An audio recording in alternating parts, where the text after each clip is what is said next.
Ok, bonjour à tous. Donc on continue sur cette introduction au réseau de neurones. Je vais peut-être directement basculer sur les slides, ce sera plus simple. Donc on avait commencé à parler un peu de manière un peu générale de ce que sont que les réseaux de neurones. Puis j'allais commencer à vous présenter les fonctions R qui permettent d'estimer ce genre de modèle. Donc je pense que le plus simple, c'est d'avoir en mémoire ces histoires de GLM, parce qu'en fait c'est un peu le même genre d'idée où on a plusieurs composantes. Alors ici, je vous présente la version sans couche cachée. Okay, donc le point de départ, c'est qu'on a des neurones. Donc les neurones, ça va être nos variables en entrée. Okay, donc ça va être les premiers neurones. Donc on a l'observation en entrée. Et ici, j'ai pas de couche cachée dans le sens où ma sortie sera ma variable d'intérêt Y. Okay, et donc ce qu'on demande, c'est quoi? C'est que alors, les réseaux de neurones ont été essentiellement construits sur des problématiques binaires. D'accord. Donc, ce qu'on va avoir en sortie, c'est savoir si je mets un choc électrique ou pas. Donc, l'idée, c'est que ça devrait marcher sur des classifieurs. Okay. Donc, a priori, faire une combinaison linéaire de mes entrées, ça peut me donner quelque chose qui n'est pas dans la bonne dimension. Donc, c'est ce qu'on avait vu un petit peu dans la capsule précédente. Si jamais j'ai uniquement des 0,1 en entrée, choc ou pas, enfin, signal électrique ou pas, ce que je peux avoir en sortie, c'est est-ce qu'il y a eu au moins un choc sur un des neurones? Est-ce que tous les neurones ont envoyé un choc au même moment? Et donc, c'était des opérations binaires assez simples. Mais ce qu'on voulait avoir en sortie, c'était quelque chose de type 0,1. Donc, de manière très générale, donc si jamais je m'intéresse à une combinaison linéaire de mes neurones, donc quelque chose qui c'est la forme X transposé bêta, okay, je vais mettre une certaine transformation, mais exactement comme je légitimais l'arrivée de la régression logistique en disant je ne peux pas faire une combinaison linéaire pour avoir une probabilité. Euh, il va falloir la transformer, et donc on prenait une fonction de répartition.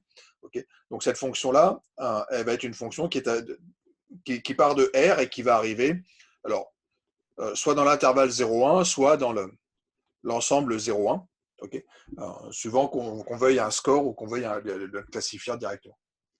Donc on va reprendre un petit peu cette idée. Donc ce qu'on avait vu, c'était si jamais je veux arriver sur quelque chose de 0,1, je mettais une indicatrice. Okay, donc je mettais une indicatrice de mon X transposé bêta.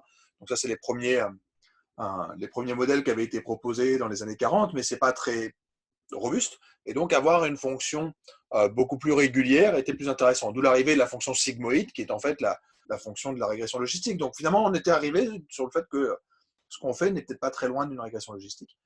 Mais ça oublie un fait qui est que l'intérêt des réseaux de neurones, c'est pas cette histoire des neurones, ça va être peut-être se dire qu'on pourrait les mettre en réseau. Okay, donc c'est là où la richesse arrive, c'est sur cette histoire de réseau. Donc pour l'instant, on a construit quelque chose qui ressemble énormément à notre régression logistique. Donc la seule différence, elle est essentiellement au terme de notation, c'est de dire que ce que moi j'appelais des bêtas, euh, donc le coefficient bêta qui intervient ici en régression, tout d'un coup va devenir des oméga, et donc ça va correspondre à ces petits poids que je vais faire intervenir sur chacune des variables. Alors il en manque un formellement ici, puisque il existe un neurone ici qui correspond au vecteur de 1, qui va aussi intervenir ici avec un poids oméga 0. D'accord. Donc, exactement comme dans la régression standard, on rajoute la constante, essentiellement pour, au lieu de dire que je bascule sur du positif ou sur du plus 1 dès lors que je suis suffisamment grand sur mon score, on va tout simplement rajouter la constante et dire que je me positionne par rapport à 0 pour ne plus avoir cette histoire de seuil qui intervient de manière arbitraire. Donc, le design est très très proche de celui de la régression logistique. La seule subtilité, c'est que j'ai jamais mentionné quoi que ce soit en termes de loi. Okay, donc, je ne vous dis pas qu'Y est la réalisation d'une variable aléatoire dont je donnerai la distribution, qui serait a priori une distribution de type Bernoulli ou de type multinomial. Je n'ai pas d'hypothèse de modèle probabiliste sous-jacent pour l'instant. Donc, on va faire exactement comme on faisait juste à présent, c'est-à-dire minimiser une fonction de perte. Et donc, assez classiquement, on va voir arriver l'idée peut-être d'une perte quadratique. Okay, donc la perte quadratique, ça reste intéressant parce que ça veut dire qu'on est sur un modèle qui devrait être bon en moyenne. Okay, on peut aussi introduire la notion d'entropie. Et la notion d'entropie fait apparaître quelque chose qu'on connaît par cœur, puisqu'en fait, cet objet-là, ça correspond à un signe près à la log vraisemblance, en fait, dans un modèle Bernoulli. Donc finalement, pour l'instant, on a l'impression qu'on n'avance pas tant que ça, puisqu'on reconnaît beaucoup de choses qui sont des choses connues. Alors, pourquoi ça devient intéressant? Ça devient intéressant parce que je peux tout d'un coup créer des réseaux avec ces petits neurones. Et donc, au lieu de dire que je partais de mes X pour arriver directement sur mon Y, ben on va peut-être mettre ce qu'on va appeler des couches intermédiaires. Okay, donc peut-être qu'avant d'arriver sur mon Y, je vais peut-être avoir une étape intermédiaire, donc ce qu'on va appeler une couche, un layer, qui va me permettre de capturer une partie de l'information. Okay, donc en tout cas, c'est comme ça que je vous l'avais présenté en disant, si jamais je m'intéresse à une image, je peux aller regarder dans différentes régions. Okay, donc ça, c'était la manière un peu heuristique de construire ces neurones, mais la construction ici se fera complètement par la machine et il ne va pas avoir de notion de spatialité ou ce genre de choses. C'est vraiment, il va me construire les zones de la manière dont il a envie en fait. Donc je vais construire ces neurones intermédiaires. Éventuellement, allez, on va faire du deep. Donc le deep learning, ça serait l'idée que en fait, je peux en rajouter encore plus. Okay, donc je peux non pas avoir juste une première couche de neurones, mais je peux en avoir plusieurs. Okay, donc éventuellement, je peux construire quelque chose de plus compliqué. Et bien sûr, pour que ça marche à la fin, il va falloir arriver sur ma variable y. Okay, donc au final, à la fin, je recombine tout ça pour arriver sur ma variable y. Donc mes neurones de départ, il n'y a pas de souci, on les connaît. Ce sont mes x. À la fin, j'ai mon y. La seule petite subtilité, c'est par quoi je passe entre les deux. Okay, donc on pourrait se dire, alors moi je vous avais dit pour le moment, je fais tout arriver directement. Donc la première étape avait été de dire, mon y, ça va être une certaine fonction de ma combinaison linéaire de mes x. Mais là, on va faire quelque chose d'un peu plus gros potentiellement. Donc on va oublier la partie en vert. On va juste se focaliser par exemple sur l'idée qu'on va introduire 3 neurones dans la couche cachée. Okay. Alors elle est cachée parce que c'est pas des variables comme ça pourrait être, je pense que latence serait plus juste comme mot. Okay, donc c'est une couche latente, okay, que je n'observe pas, mais qui va être constituée par mon algorithme. D'accord. Donc comment est-ce que je récupère ces variables? Oui, ça correspond finalement à des variables latentes en fait, dans cette couche cachée. Donc ce que je dis, c'est qu'à chacun des neurones que je viens de créer, donc je vais l'appeler petit h, je vais avoir une constante plus une version oméga h, pardon, transposée de x. Okay, donc ça me donne mon score et je vais avoir une certaine transformation f de h.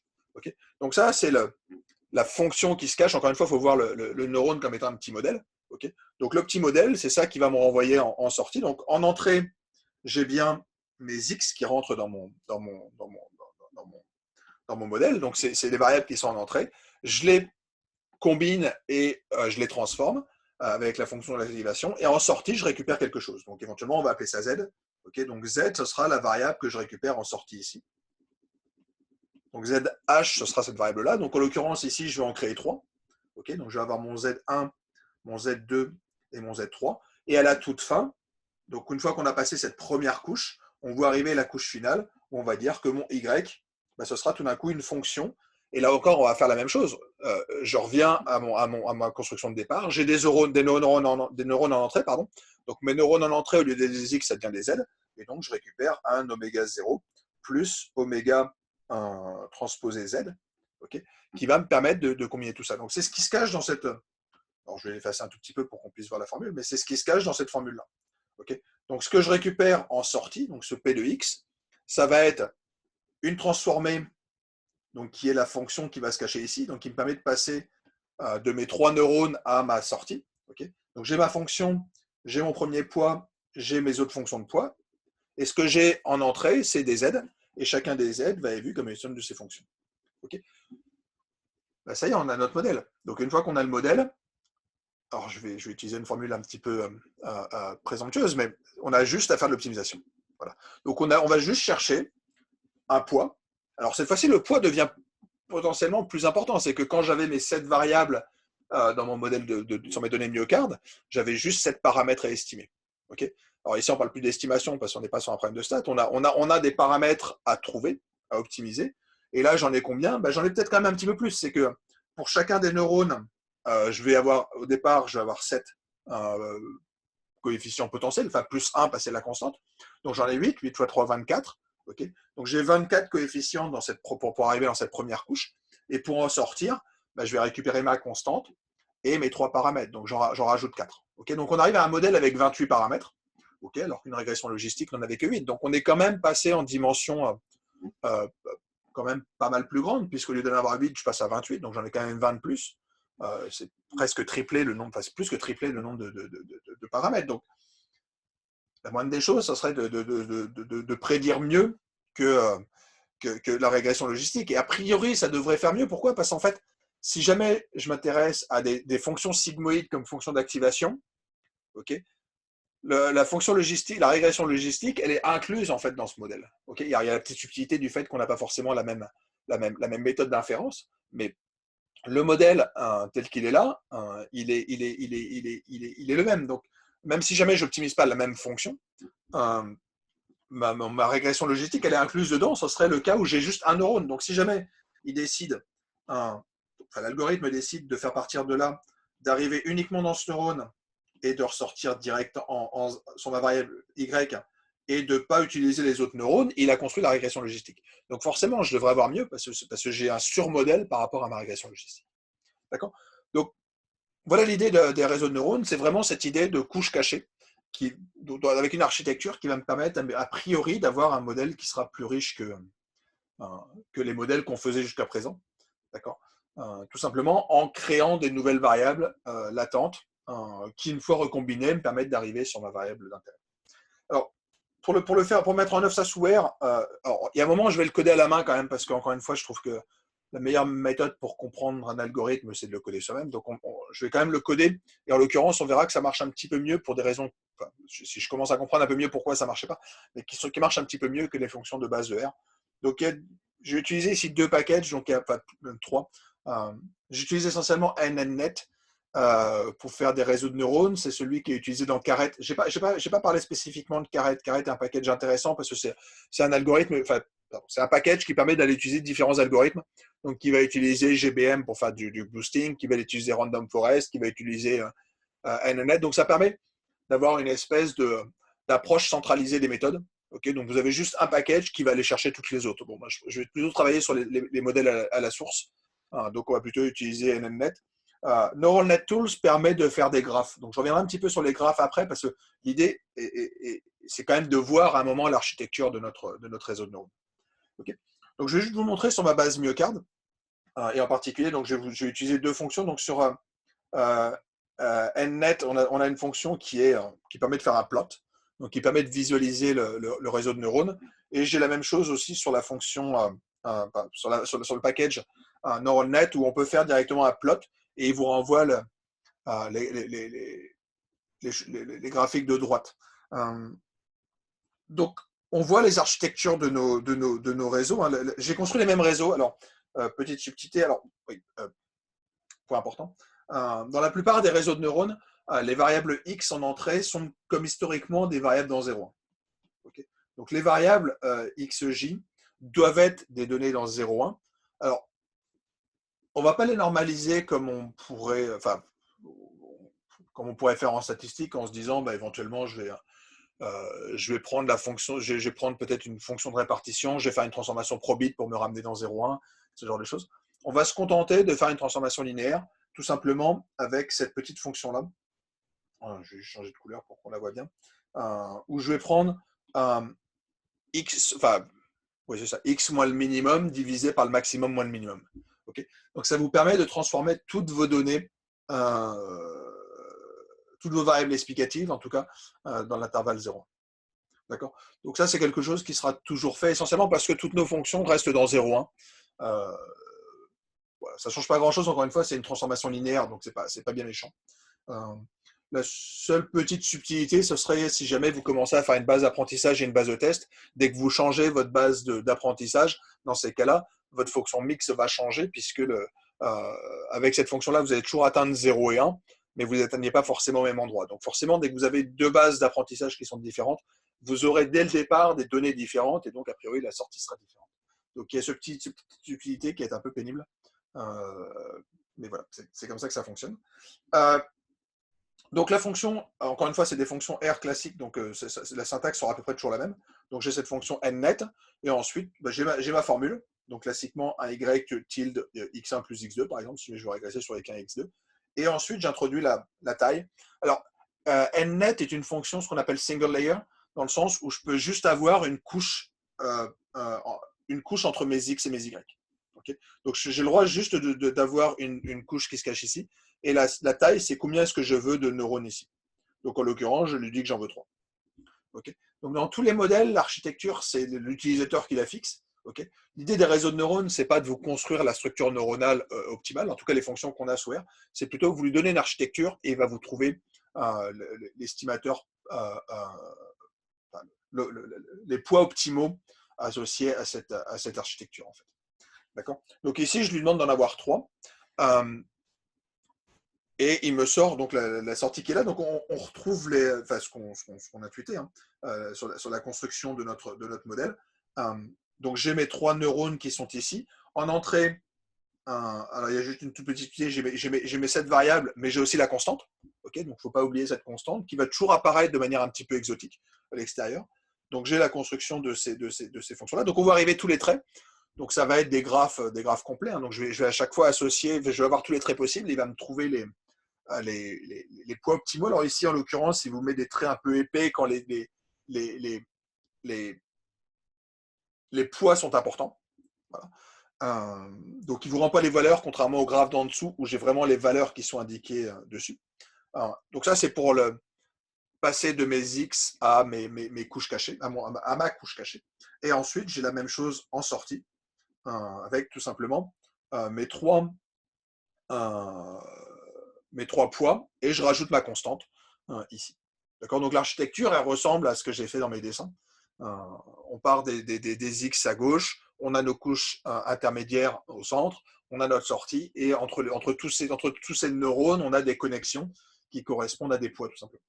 Okay. Donc la version plotnet vous permet de visualiser le graphe sans avoir d'écriture dessus. Quand vous avez la fonction plot dans la fonction neural net, il vous affiche en plus les poids. Donc déjà avec cette variable, c'est déjà pas très lisible, mais on retrouve exactement la même architecture que celle qui est au-dessus. Okay. Alors au niveau de la syntaxe, je vais peut-être juste en reparler. Donc je lui donne la formule, je lui donne ma base d'apprentissage. Donc là, donc je le fais ici sur ma base Myocard, qui est ma base, encore une fois, transformée. D'accord. Ici, je lui spécifie la fonction d'activation. Alors, je ne sais plus ce qui est par défaut dans NNNet. Il faudra aller voir la fonction d'activation par défaut. Dans NeuralNet, j'ai pris la fonction sigmoid, donc qui correspond en fait à une régression logistique. Et le point important sur lequel je voulais arriver, c'est le hidden. Donc, on a caché 3. Donc, ce n'est pas le nombre de couches, c'est vraiment le nombre de neurones dans la couche cachée. Donc ici, cette chose-là, on va le voir dans le slide normalement juste après. Cet objet-là, c'est un vecteur. Donc si jamais je décidais d'avoir 2 couches cachées, okay, ici avec 3, puis ici avec 5 neurones, dans ces cas-là, je dirais que je prends le vecteur 3 et 5. Okay. Donc c'est comme ça que je spécifie. Donc l'architecture est cachée dans ce hidden qui possiblement peut être effectivement multivarié. Donc je peux avoir du multicouche avec cette fonction-là, ce que je ne pouvais pas faire avec NNet. D'accord. Donc on a récupéré comme ça notre neurone. Alors c'est celui que je vous, justement, celui que je vous présentais. Alors, tout à l'heure j'avais dit 3 et 5, là je vous fais du 5 et 3. Je peux le faire avec du multilayer. Okay. Donc c'est ce qui est présenté ici. Okay. Donc ici je vous dis ma sortie, c'est quoi? C'est une fonction de 3 transformations. Alors en l'occurrence, j'aurais dû plutôt mettre 5. Parce que... Non, pardon, c'est bien 3. Donc 3, c'est bien ce que j'ai ici en sortie. Donc ici, j'en ai 3. Ça correspond à mes 3 qui sont là. Mes 3 sont eux-mêmes des sorties produites par une première couche de neurones. Donc j'ai mes Z ici. Et mes Z qui sont là sont eux-mêmes les produits de mes X. Donc les Z étaient ici. Okay.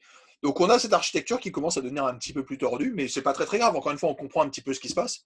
Donc c'est vraiment pas compliqué, c'est juste que vous avez des X, vous arrivez sur des Z. Alors éventuellement, je pourrais appeler ça des Z1. Après, on a des Z2, je pourrais avoir des Z3, puis à la fin, j'arrive sur ma variable Y. Okay. La seule chose, c'est que ça m'augmente quand même pas mal ma dimension. Donc en l'occurrence, ici, j'ai un nombre de paramètres qui devient vite très très gros. D'accord. Donc, comment j'ai spécifié mon architecture? Je l'ai spécifié avec ma petite fonction hidden. Donc ici, il prend les valeurs 5 et 3 pour dire que ma première couche va contenir 5 neurones et ma deuxième couche va contenir 3 neurones. Okay. Donc la méthode d'inférence se fait par ce qu'on appelle rétropropagation. Okay. Donc on va faire de l'estimation de ces différents paramètres. Donc je vous ai juste remis un petit peu la syntaxe sur ce slide. Je pense qu'il n'y a rien de plus dans ce slide, si ce n'est que je vous formalise l'architecture de mon graphe, donc avec tous les différents coefficients, donc mes jeux de coefficients oméga. Alors, il manque encore une fois la constante, j'aurais peut-être dû la rajouter. Okay, donc, j'ai ma constante qui va intervenir à chaque fois. J'ai mes poids, je rajoute aussi normalement ma constante. Et donc, comme ça, j'ai construit mon réseau de neurones. Okay, donc, ça, c'est pour la syntaxe. Alors, j'avais dit que, en tout cas, c'est comme ça que j'avais présenté dans mon introduction pour vous dire, éventuellement, mon image est grande, j'ai un problème de grande dimension et je vais peut-être essayer de simplifier en allant chercher dans des différentes régions. En fait, et ça aussi je l'avais un petit peu évoqué dans l'introduction, je peux aussi me dire que je peux utiliser ces neurones pour aller capturer des effets que je n'avais pas avec mes variables. En tout cas, si jamais je veux continuer à raisonner sur des classifieurs linéaires. Parce que fondamentalement, on fait des choses linéaires, donc il faut rester sur des choses relativement simples. Si jamais j'ai deux variables x1 et x2, okay, je pourrais me dire qu'éventuellement, je pourrais créer alors je les ai appelés z, plus de couches que j'ai de neurones au départ. Okay, tout simplement pour pouvoir capturer des choses que je n'arriverais peut-être pas à capturer si jamais je restais sur quelque chose de linéaire en x1 et en x2. Okay, donc je vais peut-être créer des transformations qui seront un petit peu compliquées. Okay, qui pourraient être éventuellement non linéaires. En tout cas, c'est comme ça qu'on présentait les approches par noyau, par kernel dans les SVM. Et ensuite, je vais recombiner ces Y derrière pour construire quelque chose qui sera meilleur. Okay, donc, on a le droit d'avoir plus de neurones dans la couche cachée que j'ai d'input en entrée. Voilà. Donc, c'est le point sur lequel je vais discuter dans les slides qui viennent. Je vais vous montrer 3 exemples de bases de données très très simples, hein, où j'essaye de créer un classifieur. Donc ici, j'ai un classifieur avec une seule variable explicative. Okay, j'ai ma variable x qui se trouve ici. Donc ma variable x, alors je l'ai déjà mis dans 0,1 parce que c'est plus simple. D'accord. Donc j'ai une variable x qui est dans 0,1. Et ce qu'on observe, c'est que visiblement, quand x est petit ou quand x est grand, y est égal à 0, y est égal à 0, mais quand je suis au milieu, y est égal à 1. Okay, donc si jamais j'essayais de faire une régression logistique, ça donnerait rigoureusement rien, je pense. Je ne vais même pas essayer de le faire, mais si vous voulez faire le graphique, ça va ressembler à ça. Donc ici, je suis en 0, ici, je suis en 1. Donc ce qu'on observe, c'est que on est sur un problème non linéaire, fondamentalement, parce que je ne pourrais pas avoir un séparateur linéaire. Ici, j'ai mes points x, y. Okay, et on essaye de se demander, est-ce que je peux faire une espèce de sigmoïde là-dedans? Et a priori, ça ne marchera pas.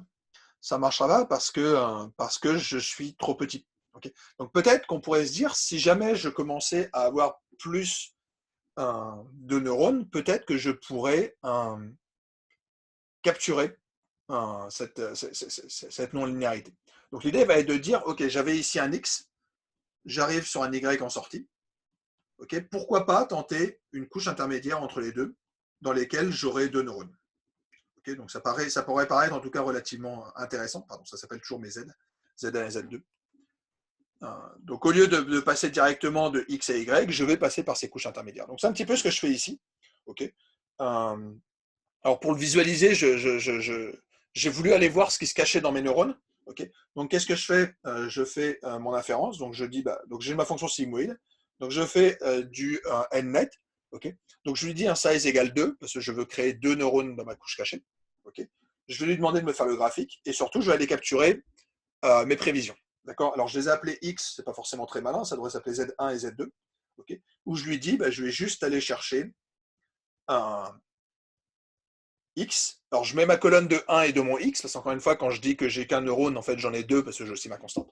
Okay, donc j'ai mon 1 et mon x, je vais chercher mes poids. Okay, donc les poids sont cachés dans cette fonction qui s'appelle, donc dans normal weight, je vais capturer tous mes poids. Donc mes poids, j'en ai combien? J'en ai un qui vient de, enfin je peux vous l'écrire, je vais juste effacer un tout petit peu. Comment est-ce que s'écrit mon Z1? Mon Z1, ça ne va jamais être qu'une fonction de ma constante plus alpha 1 multiplié par x. Z2, ça va être pareil, un alpha 2 plus alpha 3x. Okay, donc c'est exactement ce que je capture ici. Donc dans mon WTS, je vais récupérer mes poids. Alors ils ont des noms un petit peu plus compliqués, donc c'est pénible. Okay, et à la fin, je vais recombiner tout ça. Enfin, ce qui m'intéresse surtout, c'est d'aller voir ce qui se cachait dans mes 2 neurones cachés. Je vais vous montrer la sortie. Alors, petite subtilité, quand je fais tourner plusieurs fois le code, je n'ai pas les mêmes sorties. Ok, mais pourquoi pas? Je veux dire, il n'y a peut-être pas forcément d'identifiabilité. Il y a peut-être un problème d'identifiabilité, en tout cas dans mon problème. Peut-être qu'il n'y a pas d'unicité de la manière de créer ces deux neurones pour pouvoir séparer mon problème de manière linéaire. Et en fait, c'est effectivement ce qui se crée. Donc ici, j'ai ma variable Z1, ici, j'ai ma variable Z2. Okay. Ce qu'on observe, c'est que quand j'utilise les poids qui sont indiqués ici, donc les poids, ils sont là, hein, on voit les différents poids. Donc pour arriver sur le premier neurone, je prends moins 180 fois la première euh, euh, variable. Je rajoute 60 pour ma constante. Okay. Les valeurs sont relativement importantes. Je ne sais pas trop pourquoi s'il prend des valeurs aussi délirantes, mais bon, c'est pas très très grave. Le point est que ces méthodes arrivent quand même à me casser quelque part ma non-linéarité, alors dans le sens où, quand tout d'un coup je passe dans l'espace en dimension 2, bah mes points sont linéairement séparables, dans le sens où, effectivement, je peux trouver une région dans laquelle je vais avoir tous mes points rouges et une région dans laquelle je vais avoir tous mes points bleus. Donc, effectivement, ma méthode de réseau de neurones a réussi à séparer, alors mon espace qui, au départ, n'était pas linéairement séparable en dimension 1, une fois que je passe dans le plan, devient linéairement séparable. Okay. Alors, la difficulté, c'est que je n'ai pas unicité de cette méthode-là. Okay. Donc ça va être un gros problème des réseaux de neurones, c'est que il n'y a pas unicité du maximum. Donc, a priori, on va accepter de s'arrêter dans un minimum local, parce que dans pas mal de cas, en fait, ça correspond à quelque chose. En tout cas, si on les regarde, ça correspond à quelque chose qui a du sens. Mais encore une fois, ce minimum local, peut-être qu'il était pas loin du minimum global, parce que j'ai une fonction qui va avoir plein de minimums. Encore une fois, je pense que fondamentalement, il y a un problème d'identifiabilité dans ce problème, dans ce modèle en tout cas, qui fait que je peux trouver plusieurs solutions à mon problème. Okay. Alors, je peux le complexifier, mon problème. Je pourrais me dire, qu'est-ce qui se passerait si jamais j'avais cette fois-ci ce modèle avec davantage de niveaux. Okay. Donc, cette fois-ci, si je mets sur mon petit dessin, donc si jamais je représente mon X et mon Y, au départ, je suis petit, ensuite je deviens grand, enfin je passe à 1, ensuite je repasse à 0, ensuite je repasse à 1. Donc là, l'idée, ce serait de se dire, bah, peut-être qu'au lieu de prendre juste 2 couches, je pourrais peut-être en prendre 3. Okay, alors peut-être que 2 couches suffisaient. Hein. Je me suis dit, peut-être qu'on pourrait aller voir à 3. Donc j'ai créé mes 3 variables, Z1, Z2, Z3. Donc encore une fois, je pars d'un X, je l'explose en 3 neurones, et je recombine derrière pour récupérer du Y. Okay, bah, quand on fait ça, on obtient cette décomposition-là. Et alors, si vous voulez, vous prenez le temps, mais si jamais vous essayez d'imaginer une surface, alors je n'ai pas réussi à les tracer sur mes graphes, mais vous pouvez vous vérifier que si jamais vous coupez correctement, bah, vous arrivez à trouver un plan qui va à nouveau vous séparer vos points rouges et vos points bleus. Okay. Donc, il semblerait qu'on ait une méthode qui permette effectivement de séparer linéairement nos points rouges et nos points bleus. Donc, un classifieur linéaire pourrait parfaitement marcher sur ce genre de problème. Donc, l'idée des réseaux de neurones, elle est finalement assez maligne dans le sens où on peut capturer des effets via ces neurones cachés dès lors qu'on part en dimension plus grande que la dimension de départ. Mais exactement comme l'idée des kernels en SVM. Quand on faisait des noyaux du SVM, on partait d'un espace relativement petit, puis on allait transformer l'espace pour rendre les points linéairement séparables. Okay. Je vous l'ai fait en plus en dimension 2 pour montrer que ça marche. Donc ça, c'est l'exemple classique des points dans un cercle. Donc j'ai les points rouges qui sont manifestement au centre d'un cercle ici. D'accord. Si jamais j'essaye de faire une régression logistique, ça ne marchera pas. D'accord. Donc ici, j'ai deux variables. Hein. J'ai oublié d'insister, mais j'ai ma variable x1, j'ai ma variable x2. Okay. Donc on voit que le modèle qu'on devait construire, c'est en gros, si jamais ma distance à l'origine est plus petite que 1, je suis rouge, si jamais je suis plus grand, je suis 0, mais on cherche un classifieur simple. Donc comment est-ce qu'on va faire ça? Alors première chose, je vais transformer mes données, okay, pour récupérer encore une fois des données sur 0,1. Et classiquement, dans les SVM, ça marche relativement bien parce qu'il suffit d'introduire un noyau gaussien quelque part. Et ça va me tirer les points. Donc on va passer en dimension 3. Donc au lieu d'être en dimension 2, je passe en dimension 3. Et les points qui sont au centre, je vais les attirer, je vais les faire remonter. D'accord. Donc comme ça marche en passant en dimension 3 sur les SVM, je me suis dit, on pourrait tenter, là encore, de passer sur 3 neurones dans ma couche intermédiaire. Donc j'ai juste une couche, mais avec 3 neurones. Okay. Donc on peut aller voir ce que ça donne ici. Et on récupère ce graphique-là, où là encore, on voit que les points rouges s'accumulent dans un coin de l'espace, dans un coin du carré unité. Donc encore une fois, j'ai mes fonctions de poids, puis derrière, j'ai une fonction sigmoïde qui me ramène dans 0,1. Donc je suis bien dans le carré unité, dans le cube unité ici. Et on voit qu'effectivement, ma fonction s'est amusée à mettre les points rouges dans un coin, ce qui revient à dire que formellement, après, je peux avoir un séparateur linéaire avec une droite, enfin un plan ici, qui va couper les points et séparer les points rouges et les points bleus. Donc on voit que les couches intermédiaires, elles ont du sens. Alors du sens, euh, a priori, si jamais je vais regarder les poids, j'ai du mal à comprendre ce qui me crée ici. Mais en fait, quand on regarde non plus le nuage de points en dimension x1, x2, mais dans la dimension z1, z2, z3, tout d'un coup, on comprend qu'il a réussi effectivement à transformer le problème de manière relativement optimale pour derrière pouvoir faire tourner un problème de classification standard et qui marchera bien parce que on a eu cette étape intermédiaire de la première couche. Okay.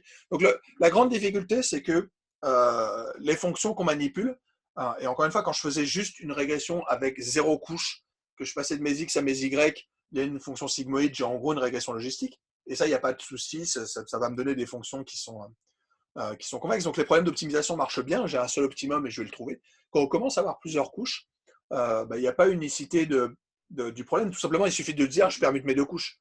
Okay, si jamais vous prenez Z1 et Z2 que vous les permutez, vous avez exactement la même solution et pourtant, ce n'est pas le même problème. Donc, on a un vrai problème d'identifiabilité dans ces modèles-là.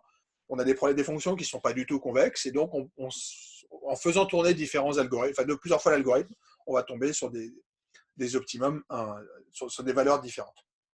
Okay, donc, derrière se cache quoi? Derrière donc, ces problèmes de rétropropagation se cachent tout simplement des descentes de gradient. Donc, l'algorithme sera toujours cette histoire de descente de gradient qui consiste à aller descendre pour trouver un optimum et s'arrêter dès lors que je n'apprends plus grand-chose. D'accord. Donc, on a toujours ce coefficient, ce learning rate. Donc, j'en reviendrai parce que quand on le programmera, on introduira ce coefficient d'apprentissage qui est le paramètre qui intervient devant le gamma qui nous dit à quelle vitesse est-ce que le gradient vous donne votre direction et le learning rate vous dit à quelle vitesse est-ce que vous partez. Okay. Donc, on discutera un petit peu tout ça.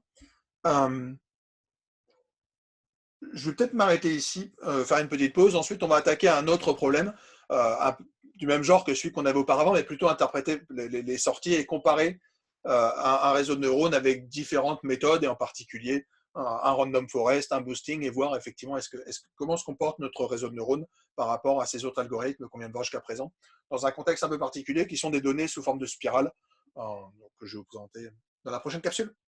À tout de suite.